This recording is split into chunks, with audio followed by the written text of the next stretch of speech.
Welcome to Midnight Delight. Tonight, prepare yourself for a journey into the strange and terrifying as we explore dark tales that will keep you on the edge of your seat. Dim the lights, settle in, and get ready for a chilling ride into the unknown. If you dare. It was Halloween, the one night of year when the barrier between the living and the dead was said to be the thinnest. Lydia, a 17-year-old girl, had always loved Halloween. She enjoyed the costumes, the candy, and the spooky stories that were told every year. But this Halloween was different. This Halloween, she would discover something in her attic that would change her life forever. It started with a dare. Her younger brother Max bet her that she wouldn't last 15 minutes in their dark, dusty attic. She laughed it off and agreed, confident that a little darkness and old boxes wouldn't scare her. Armed with only a flashlight, Lydia climbed the creaky ladder to the attic, determined to prove Max wrong. The attic was colder than she'd expected, the kind of cold that sinks into your bones and makes your skin prickle. Dust hung in the air like a fog, making her cough. Old trunks and boxes were piled everywhere, forgotten remnants of the past. She shone her flashlight around looking for anything interesting to pass the time. And that's when she saw it. Tucked away in the corner, barely visible under a pile of old newspapers, was a small wooden box. Something about it caught her attention. It didn't look like it belonged with the rest of the clutter. It looked older, like it had been there much longer than anything else. Her curiosity got the better of her, and she knelt down, brushing away the papers to reveal the box. The wood was worn, but the intricate carvings on the surface were still visible. Strange symbols she couldn't recognize covered the box. She hesitated for a moment before opening it, and a chill running down her spine. But she shook it off. It was just a box. What could be inside that's so bad? Inside, nestled in a piece of faded velvet, was a skeleton key. It looked ancient, its surface tarnished with age, but still intact. She picked it up, feeling its weight in her hand. There was something unsettling about the key, though she couldn't quite put her finger on it. Maybe it was the way it felt warm to the touch, despite the cold air around her, or the way it seemed to hum faintly like it was alive. Lydia slipped the key into her pocket, deciding she'd show it to Max when she got back downstairs. But as she turned to leave the attic, her flashlight flickered, then went out, plunging her into complete darkness. "Great," she muttered, smacking the flashlight in an attempt to bring it back to life. It flickered again before staying on, but something was different. The attic. It didn't quite look the same. The boxes were still there, but they seemed older, like they had been sitting there for centuries, not decades. And the air, it felt heavier, like it was pressing down on her chest. A sudden noise made her jump. It was faint, like a whisper, but she couldn't make out the words. She spun around, shining the flashlight in every direction, but saw nothing. Her heart pounded in her chest, and her breath came in short gasps. She needed to get out of the attic, now. She scrambled for the ladder, but when she reached it, it was gone. The hatch was closed, the ladder nowhere to be seen.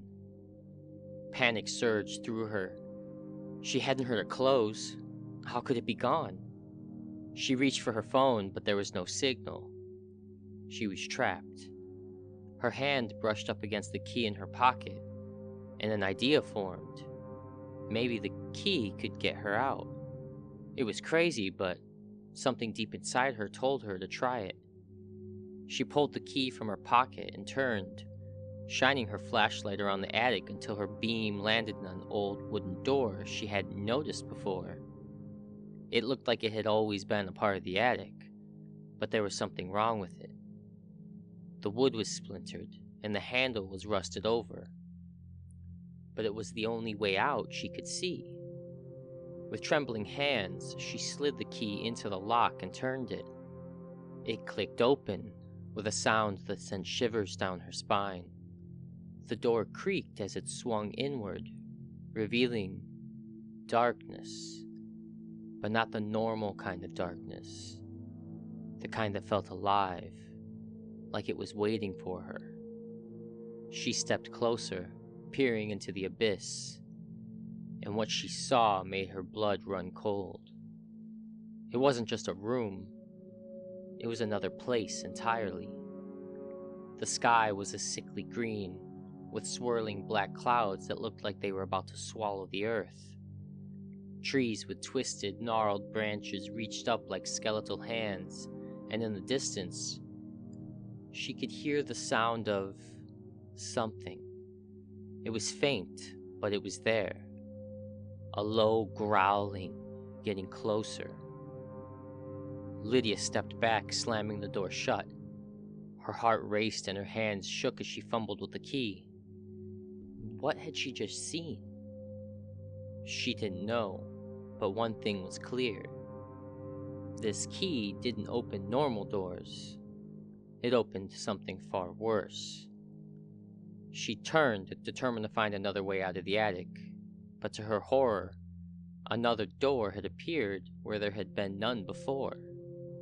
It was identical to the first, and before she could stop herself, she found the key in her hand, already turning in the lock. The door swung open, and this time, she was met with a freezing wind that nearly knocked her off her feet. She looked into the doorway and saw a snowy landscape, but it wasn't peaceful. The snow was stained red and figures moved in the distance. Tall, thin shapes with long arms and hollow eyes. They were coming toward her, fast. She slammed the door shut, heart pounding in her chest. Lydia backed away, the key still clutched in her hand. Every time she turned around, there was another door, and every door she opened led to another nightmare. One showed a dark forest where the trees seemed to move, reaching for her with their long, twisted branches. Another led to a room filled with shadowy figures that whispered her name over and over again. She tried to stop, tried to throw the key away, but no matter what she did, it was always back in her hand as if it had a mind of its own. And with each door she opened, the air in the attic grew colder, the darkness thicker, and the feeling of being watched more intense. Lydia's breathing was ragged now, her mind racing. She had to get out. She had to. But the attic had changed. The ladder was still gone and the hatch was sealed shut. She was trapped, and the more doors she opened, the more it felt like she was never going to escape. And then she heard it. The voice. It was faint at first, just a whisper, but it grew louder, more insistent. "Open the last door, Lydia." She froze. How did it know her name? She spun around, shining her flashlight in every direction, but saw nothing. The voice came again, closer this time. "Open the last door." She turned, and there it was. A door, larger than the rest, with strange symbols carved into the wood. It looked older than the others, more sinister. Her hand shook as she raised the key to the lock, every instinct screaming at her to stop, to turn back. But the voice wouldn't stop. "Open it, Lydia. It's the only way." The key slid into the lock, and with a final, trembling breath, she turned it. The door creaked open, revealing only darkness. Pure, impenetrable darkness. She hesitated, but before she could stop herself, the darkness reached out, pulling her in. Lydia screamed, but no one could hear her. The door slammed shut, and the attic was silent once more. Downstairs, Max waited for his sister to come back, unaware that she never would. The skeleton key sat in the attic, waiting for its next victim. It was a beautiful fall day when the Henderson family decided to join the town's annual pumpkin carving contest. Every Halloween, the town square would fill with families, laughter, and a sea of bright orange pumpkins waiting to be transformed into spooky masterpieces. This year, the contest had an extra incentive, a grand prize of $500 for the best carved pumpkin. With that kind of reward, the competition was fierce, but the Hendersons were ready. Dad, Mom, and their 2 kids, Emily and Jake, had spent the afternoon searching for the perfect pumpkins. After wandering through rows of massive gourds, they each found one that seemed to call out to them. Dad picked a pumpkin so large it took both hands to carry, while Emily found one with a lopsided grin already carved by nature. Jake, the youngest, proudly chose the smallest of the bunch, and Mom found one shaped like a tall, narrow face, perfect for a creepy design. They brought the pumpkins home and set up in the kitchen with knives, spoons, and candles. The air filled with the scent of fresh pumpkin as they carved, laughed, and shared ideas for the scariest designs. Dad went for a classic jagged grin. Emily made hers look like a cat. Jake's was a mess of triangle eyes and crooked mouth, and Mom's was a tall, twisted face with narrow eyes and sharp teeth. By the time the sun set, their pumpkins were done. They placed them on the porch, candles flickering inside, and admired their work. They were proud, and the contest was the next day. Everything seemed perfect. But that night, something changed. Emily was the first to notice. She had waken up thirsty in the middle of the night and made her way downstairs for a glass of water. As she passed the window that looked out onto the porch, she froze. One of the pumpkins had fallen over. At least, that's what she thought at first. She moved closer to the window, squinting in the dark. It wasn't just that the pumpkin had fallen, it had moved.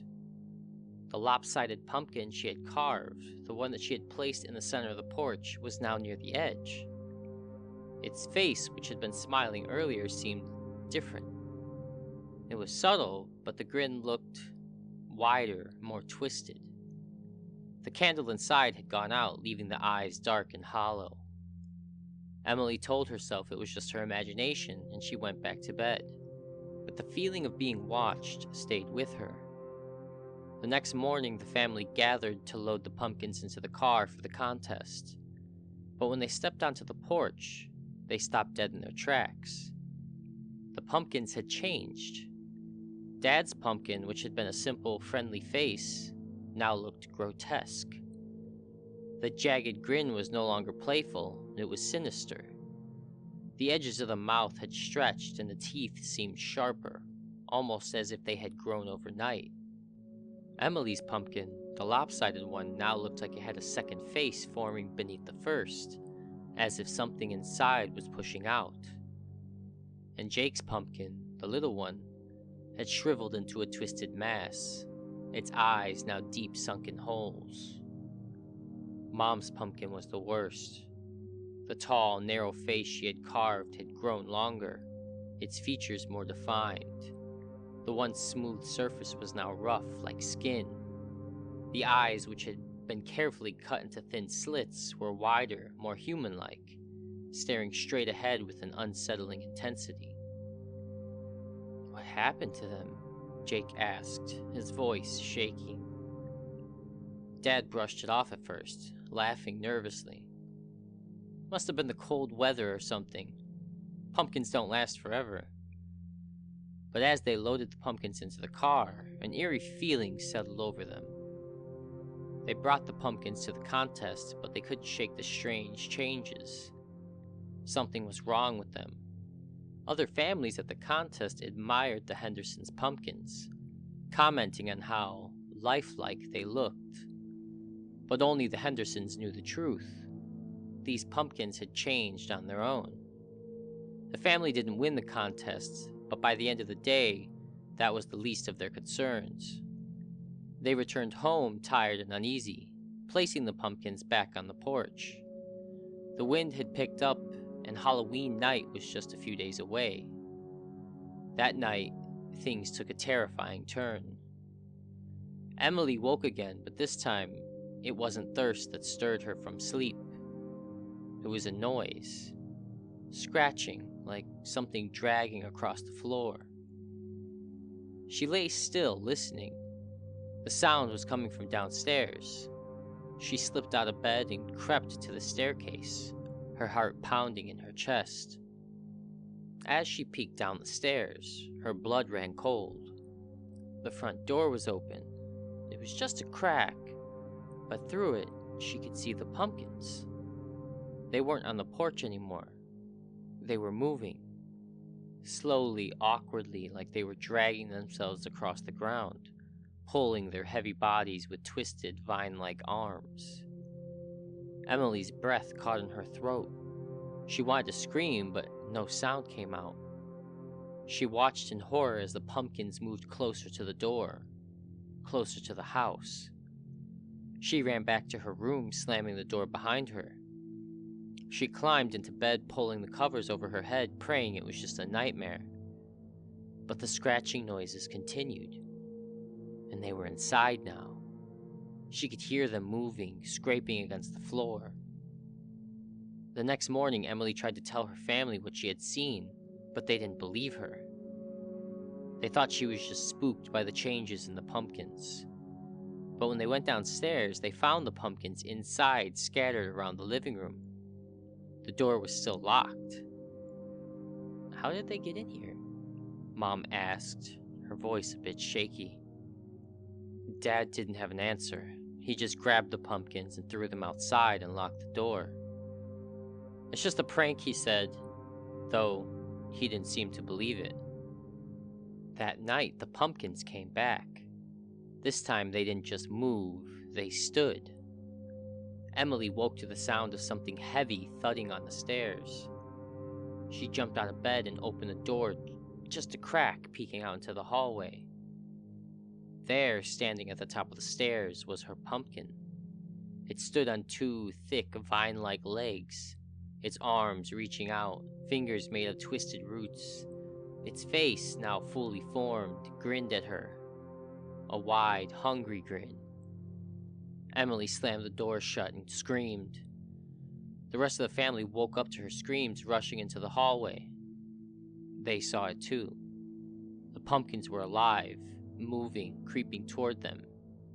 Mom's tall pumpkin stood at the foot of the stairs, its eyes glowing with this evil glow.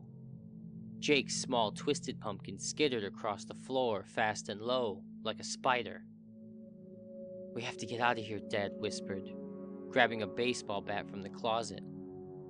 He swung at the nearest pumpkin, but it dodged, moving faster than any pumpkin should. It laughed, a low, growling sound that sent shivers down Emily's spine.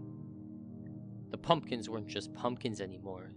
They were something else, something alive, something evil. The family ran, locking themselves in the bathroom, the only room without windows. They could hear the pumpkins outside, scratching at the door, laughing, waiting. "What do they want?"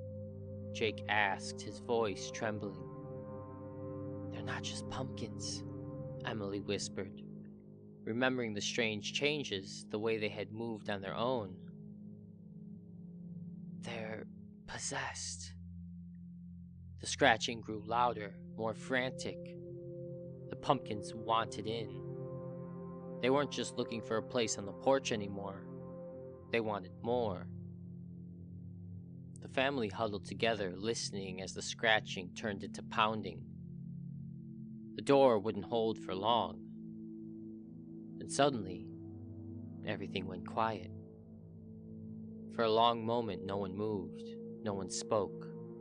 They just waited, breathless, listening. Then the door handle slowly turned. Emily screamed as the door burst open and the pumpkins flooded in.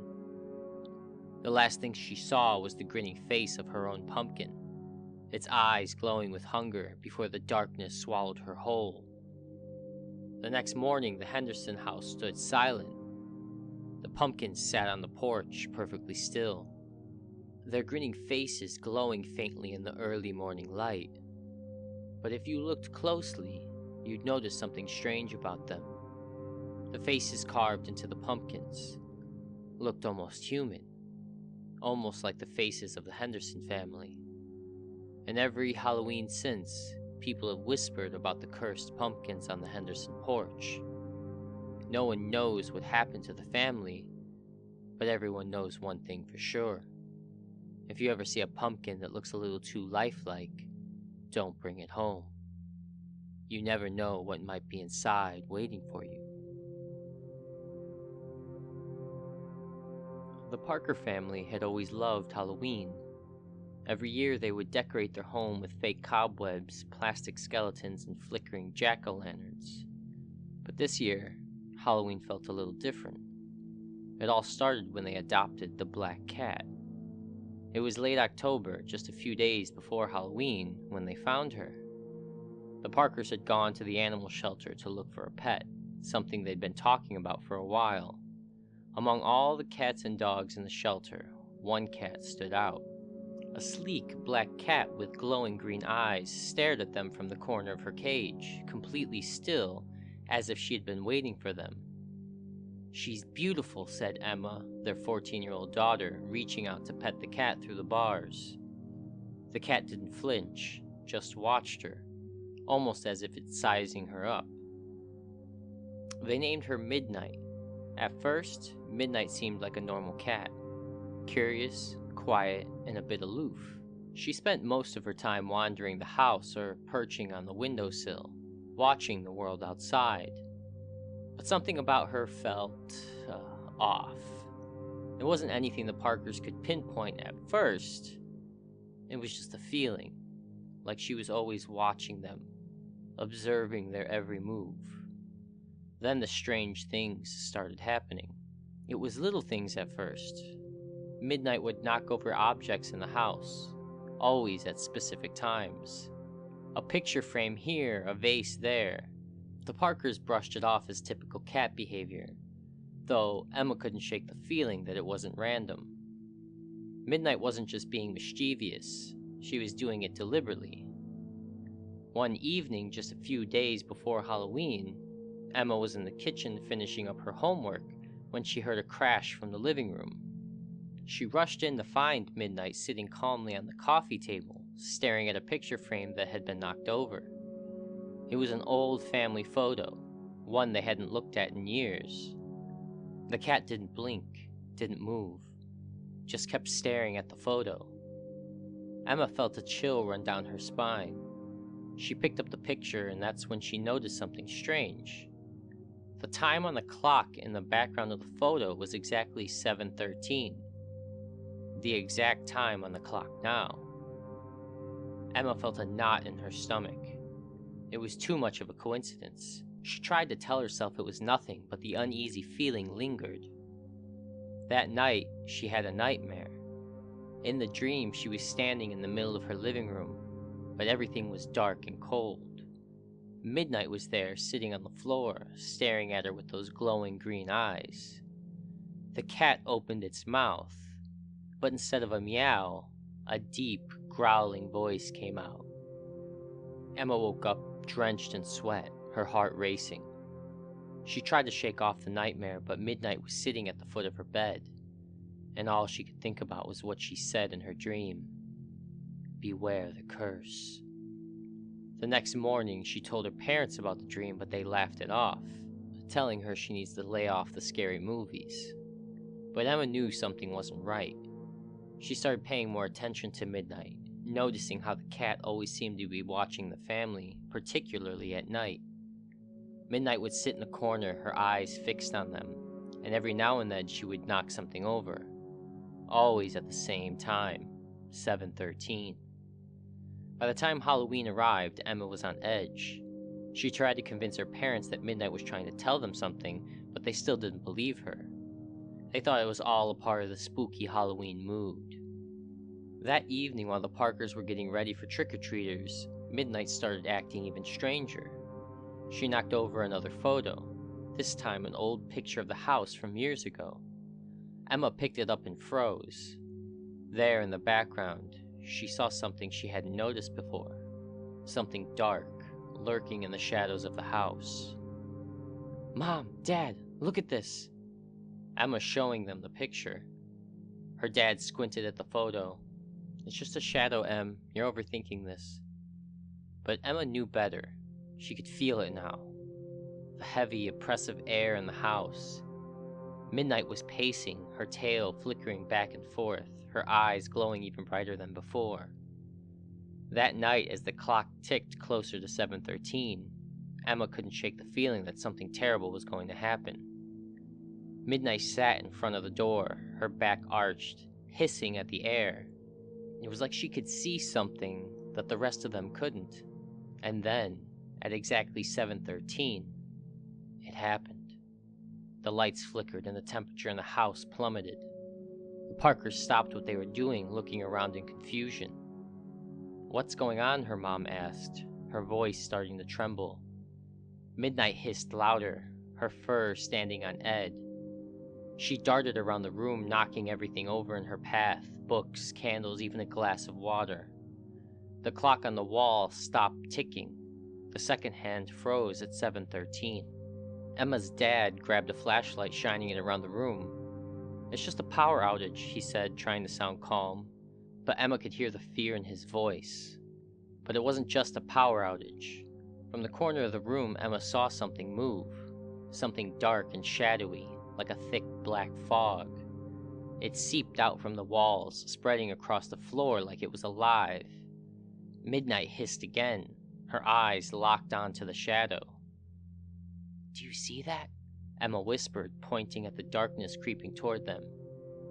Her mom gasped, backing up into the corner. "What is that?" The darkness swirled, growing thicker and more menacing. It seemed to pulse with a life of its own, twisting and turning as it reaches for the family. Midnight darted in front of them, standing between the Parkers and the shadow, her small body tense and ready to fight. She let out a low, guttural growl, a sound that didn't even seem possible from a cat. And then, in a flash, the shadow lunged.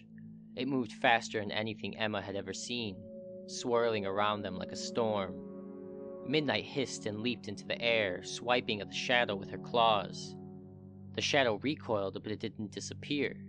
It circled the room faster and faster, the air growing colder and thicker with every second. Suddenly the shadow lashed out again, this time knocking over a shelf of books. One of the books flew open, its pages flipping wildly before landing on a specific page. Emma ran over, her heart pounding, and looked down at the book. It was an old, dusty journal, one that had been in the house for years. The entry on the page was dated October 31st, 1913. It described a curse placed on the house by an angry spirit, one that would return every 100 years on Halloween night, unless a warning was heeded.